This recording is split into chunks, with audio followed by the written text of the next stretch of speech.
Saatnya Anda dengar dan bicara di Pro 1 RRI Merauke, kanal informasi dan inspirasi.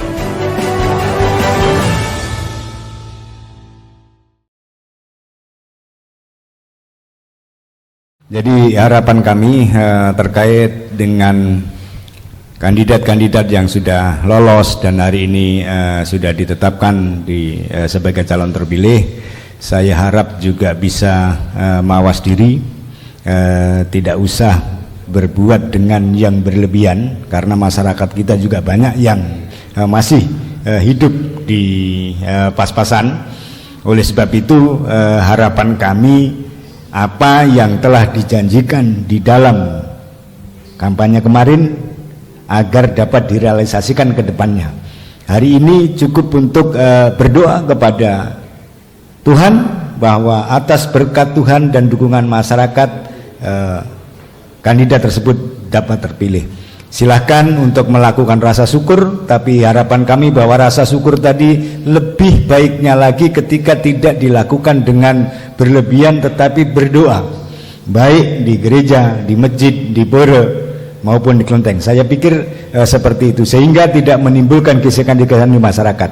Karena hidup polarisasi di masyarakat tersebut kan kemarin ada yang mendukung dan ada yang tidak. Bagi yang tidak mendukung pasti kan ada rasa jengkel dan sebagainya. Bagi yang mendukung pasti akan senang, dan bahkan kesenangan tadi terkadang itu diluapkan dengan cara yang berlebihan.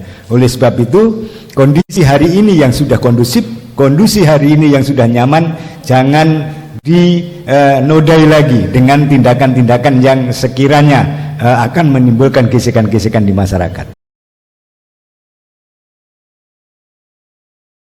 Terkait dengan sama halnya juga dengan teman-teman dari Bawaslu, disampaikan oleh Pak Marman selaku Ketua Bawaslu, bahwa kami berharap bahwa setelah pasca pemilu sudah ditetapkan sudah ditetapkan calon yang terpilih. Kami berharap bahwa calon-calon terpilih ini boleh melakukan hal-hal yang positif, boleh dengan cara yang positif dan tadi beribadah, mengucap syukur di tempat ibadah masing-masing. Jadi di rumah ibadah masing-masing. Jadi kita menghindari hal-hal yang negatif dengan mungkin dengan gesrek atau motor, dengan pawai, kemenangan dan lain macam. Kita menghindari hal-hal itu. Karena apa? Itu pasti akan menimbulkan korban. Ya, tidak mungkin akan menimbulkan korban, karena pasti ada yang kecelakaan, ada yang meninggal karena laka lantas dan lain sebagainya. Sehingga kami berharap pada saat pemilu ini, pesta demokrasi sudah selesai. Kami berharap mari kita bergandengan tangan satu sama lain. Yang kalah harus pelegowo dengan yang menang merangkul yang kalah. Itu yang kita berharap. Terkait dengan persoalan antara yang terjadi di lingkup daerah, itu yang saya bilang di lingkup masyarakat setempat, kami berharap yang sudah terpilih, calon-calon yang sudah terpilih boleh merangkul mereka yang tidak terpilih, boleh merangkul konstituen mereka yang tidak memilih mereka, sehingga menghindari hal-hal gesekan-gesekan yang akan terjadi nanti di tengah masyarakat, kehidupan bermasyarakat dan bersosial.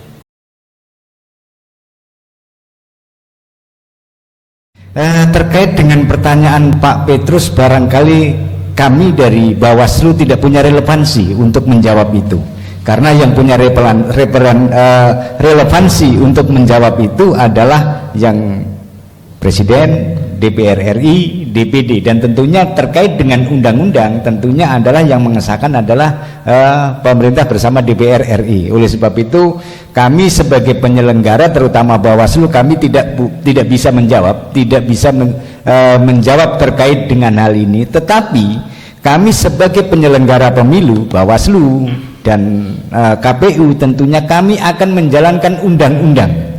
Kalau memang nanti undang-undang yang diturunkan halus seperti apa, itu yang kita laksanakan. Jadi pengawasan yang dilakukan oleh Bawaslu adalah pengawasan berdasarkan undang-undang. Ya, jadi bukan MPR. MPR itu hanya satu di Republik Indonesia, tapi MRP ada 6 di DOB. Ya, MPR hanya satu, MRP ada 6. Pertemuan MRP dan MRP dengan pihak terkait, dalam hal ini dengan MPR maupun dengan DPR, itu ranah tersendiri. Kami tidak mencampur itu. Kami sebagai penyelenggara menjalankan regulasi yang dibuat oleh negara. Kami taat dengan aturan yang berlaku. Artinya ketika undang-undang itu keluar, baik itu dari lembaga legislatif maupun eksekutif, itu yang kami jalankan. Jadi kami sampai saat ini kami masih berpegang pada aturan atau regulasi yang ada di Republik ini, baik dalam tahapan pilkada maupun pemilu kemarin. Jadi kami tidak punya kewenangan untuk memberi jawaban ini, karena yang membuat regulator ini adalah dari lembaga legislatif maupun eksekutif. Legislatif dalam hal ini membuat undang-undang, bahkan PKPU kami pun diharmonisasi oleh teman-teman dari DPR RI Komisi 2, itu baik legislatif, dan bahkan Perpu pun nanti akan dikeluarkan oleh legislatif, dalam hal ini oleh Presiden Republik Indonesia. Sehingga kami sebagai penyelenggara hanya menjalankan apa yang sudah dikeluarkan atau diterbitkan oleh lembaga legislatif maupun eksekutif terkait dengan tahapan-tahapan yang kami jalankan saat ini. Jadi yang ditanyakan adalah bagaimana membangun keakraban lagi. Saya pikir kita semua ini bersaudara, kita semua ini, kita saling mengenal di Papua Selatan ini, antara calon satu dengan calon yang lain. Ketika memang terjadi konstelasi politik kemarin, beda pilihan, beda visi misi, sekarang mari kita bergandengan tangan, kita menyatukan gagasan dan ide untuk pembangunan Papua Selatan. Karena kemenangan ini adalah bukan kemenangan pribadi, tapi kemenangan yang diperoleh dari calon terpilih tadi adalah mengemban amanah rakyat. Karena calon terpilih tadi adalah nanti wakil rakyat yang harus memperjuangkan aspirasi rakyat untuk pembangunan di Papua Selatan ini. Harapannya bahwa masyarakat hidupnya lebih sejahtera lagi dalam kondisi yang aman, damai. Oleh sebab itu bangun keakraban, silaturahmi, membangun kerjasama agar program-program yang nanti dituangkan di dalam pembangunan nanti dapat realisasi dengan baik. Bahwa tahapan pilkada hari ini adalah baru memasuki tahap persiapan. Yaitu tahap persiapan hari ini yang dilakukan adalah pemutakhiran data, coklit bahasanya ini, yang dilakukan oleh Pantarlih mulai dari tanggal 3 Mei sampai dengan tanggal 23 September nanti. Dan untuk seleksi Pantarlih akan dilakukan pada bulan Juni ini, tanggal 19 kalau nggak salah ya. Iya, sudah dilakukan pada bulan Juni ini, nanti masa kerjanya itu. Kami berharap bahwa tahap persiapan ini untuk petugas Pantarlih dapat melakukan pemutakhiran data pemilih sesuai dengan kondisi yang ada di masyarakat. Dan petugas Pantarlih seperti saya sampaikan kemarin waktu kegiatan di Suisbel harus dari masyarakat kampung setempat, sehingga bisa mengetahui mana masyarakat yang sudah meninggal, mana masyarakat yang sudah mempunyai hak pilih, dan mana masyarakat yang sudah pindah dan sebagainya. Karena memang terjadi pada pemilihan kemarin masih terdapat indikasi bahwa ada masyarakat yang tidak bisa memilih karena memang tidak terdaftar dalam daftar pemilih, dan ada masyarakat yang sudah meninggal masih terdaftar sebagai daftar pemilih tetap dan sebagainya. Oleh sebab itu Bawaslu memohon kepada teman-teman Pantarlih untuk dapat melakukan pemutakhiran data ini dengan baik, dan juga untuk teman-teman PPL pengawas kampung dari Bawaslu juga harus mendampingi Pantarlih ini di dalam melakukan pemutakhiran. Yang berikutnya adalah bahwa pelaksanaan pilkada itu nanti pendaftaran akan dilakukan pada tanggal 27 sampai dengan 29 Agustus. Dan akan dilakukan penetapan calon itu pada tanggal 22 September 2024 dan pelaksanaan pemungutan suara pada tanggal 27 November 2024. Kami berharap bahwa di dalam pilkada ini bahwa hari ini memang sudah ada bakal-bakal calon yang melakukan promosi diri. Saya bilang mohon maaf, bukan kampanye ya, tapi promosi atau sosialisasi ya, sosialisasi diri baik di media sosial maupun di media-media berupa spanduk dan sebagainya. Kami berharap terutama teman-teman yang pendukung kandidat tertentu yang melakukan sosialisasi di media massa, tolong lakukan dengan menuangkan ide, gagasan atau program, bukan saling menjelek-jelekkan, bukan ada unsur memecah belah. Silahkan untuk mendukung kandidat masing-masing, tetapi dalam rangka persatuan dan kesatuan. Kami sinyalir memang ada beberapa masyarakat di media sosial yang telah melakukan hal-hal yang sebetulnya tidak boleh dilakukan, seperti mengadu domba antara pendukung yang satu dengan pendukung yang lain. Oleh sebab itu kami berharap bahwa Bawaslu ketika memang sudah pada tahapan pengawasan mulai pendaftaran akan melakukan pengawasan, dan kami Bawaslu juga mempunyai aturan sesuai dengan regulasi yang ada, akan bisa menindak bagi warga masyarakat yang melakukan hal-hal yang disinyalir melanggar tentang aturan-aturan di dalam pemilihan. Ibu Desi dan masyarakat pendengar yang saya hormati, bahwa undang-undang antara pemilu dengan undang-undang pemilihan ini beda. Kalau undang-undang pemilu kemarin kita kenal bahwa ada unsur atau klausul atau frasa yang menyebutkan bahwa peserta, pelaksana, dan tim kampanye.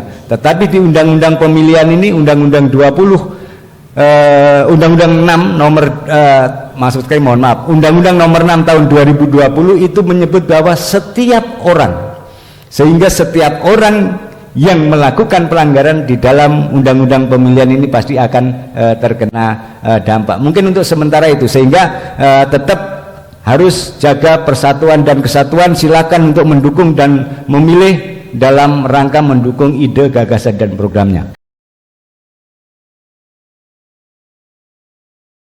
Saat ini saat kemarin pemilu, semua peserta sudah sama-sama mengetahui bahwa dalam penyelenggaraan pemilu pasti ada yang kalah, ada yang menang. Makanya pada saat sekarang saya lihat tidak ada konflik yang berkepanjangan, konflik yang ini, karena tidak ada situasi yang buat mereka ada gesekan-gesekan. Saya kira untuk mengembalikan ini tidak ada. Itu kita hanya mengingatkan kepada pimpinan partai politik, baik itu ketua maupun sekretaris, untuk menginstruksikan ke bawah kepada calon-calon yang sudah terpilih maupun yang tidak terpilih, untuk kembali mari kita bergandengan tangan untuk membangun Papua Selatan ke depan yang lebih baik, lebih bagus. Karena kita tanah DOB, kita mulai mengembangkan tanah ini dengan persatuan dan kesatuan, bukan perpecahan.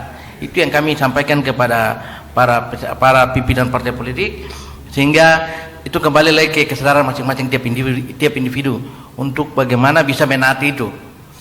Terkait dengan pertanyaan tadi terkait dengan untuk di 4 kabupaten ini kami sudah mengimbau semua kita taat ke aturan. Kita ini negara besar, negara hukum, negara yang berdasarkan aturan yang dibuat oleh pemerintah. Artinya ketika undang-undang itu keluar, kita harus jadikan itu sebagai panglima. Jadi kita harus tegakkan itu. Kita tidak bisa buat aturan tersendiri. Jadi kita tidak bisa melegalkan sesuatu yang ilegal, ya. Sesuatu yang ilegal kita tidak bisa pakai dalam tahapan ini. Jadi kalau bertentangan dengan aturan, baik itu perundang-undangan maupun PKPU, tidak akan kita pakai. Itu kami selalu mengimbau dan mengingatkan kepada jajaran teman-teman di Satker KPU yang ada di tingkat kabupaten, maupun diingatkan kepada badan esok ke bawah di tingkat PPD dan PPS. Jadi saya kira selama ini kami selalu mengimbau untuk kembali ke rel, karena kita penyelenggara di daerah ini ada 2, bukan hanya KPU, ada juga lembaga penyelenggara lain, itu adalah Bawaslu. Bawaslu tugas mengawasi kerja-kerja KPU, dan kalau ada persoalan temu silahkan laporkan ke Bawaslu, nanti Bawaslu pasti akan menindaklanjutinya.